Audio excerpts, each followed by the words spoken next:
Recently bar council of India ने foreign lawyers और foreign law firm को India में काम करने की अनुमति दे दी है, लेकिन फिर भी ये लॉ फर्म और ये लॉयर्स इंडिया के किसी भी कोर्ट या ट्रिब्यूनल में प्रैक्टिस नहीं कर सकते हैं। तो फिर इस परमिशन का मतलब क्या बनता है और ये करेंगे क्या? इसे समझने के लिए हमें बीसीआई के डिसीजन और नए रूल दोनों को समझना पड़ेगा।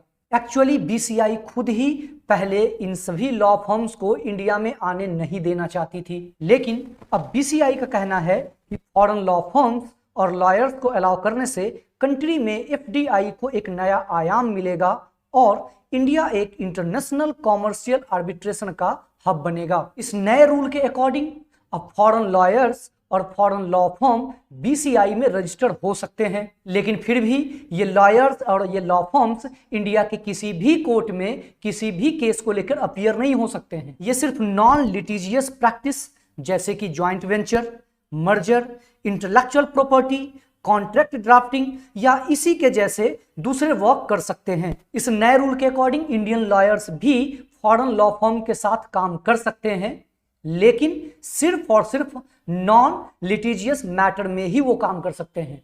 इस नए रूल के बाद भविष्य में बीसीआई और Law Society of England and Wales के बीच एक एमओयू साइन हो सकता है। इस नए रूल के आने के बाद लीगल कम्युनिटी में बहुत सारे कन्फ्लिक्ट क्रिएट हो रहे हैं। तो अब बात आती है इस नए रूल के प्रोज और कॉन्स की। इस नए रूल पर लीगल प्रोफेशनल्स की भी अलग अलग राय देखने को मिल रही है। बार काउंसिल ऑफ दिल्ली के चेयरमैन के मनन के अकॉर्डिंग इससे यंग लॉयर्स को इंटरनेशनल लॉ फर्म के साथ काम करने और कुछ नया सीखने का मौका मिलेगा। लेकिन ठीक इसके विपरीत सुप्रीम कोर्ट ऑफ इंडिया के सीनियर लॉयर नीरज कुमार के अकॉर्डिंग ये फॉरेन लॉयर्स और लॉ फर्म्स की बैकडोर एंट्री है, जो इंडियन लीगल सिस्टम में कॉमर्शियलाइजेशन को बढ़ावा देगा, जिसके वजह से लीगल जस्टिस आम लोगों से और भी दूर हो सकती है। इस मैटर पे सोशल मीडिया के ऊपर भी लॉ एस्पिरेंट्स के बहुत सारे अलग अलग राय देखने को मिल रहे हैं। इस रूल को कुछ एस्पिरेंट बहुत ही बड़ा गेम चेंजर मान रहे हैं, तो वहीं बहुत सारे एस्पिरेंट ऐसे भी हैं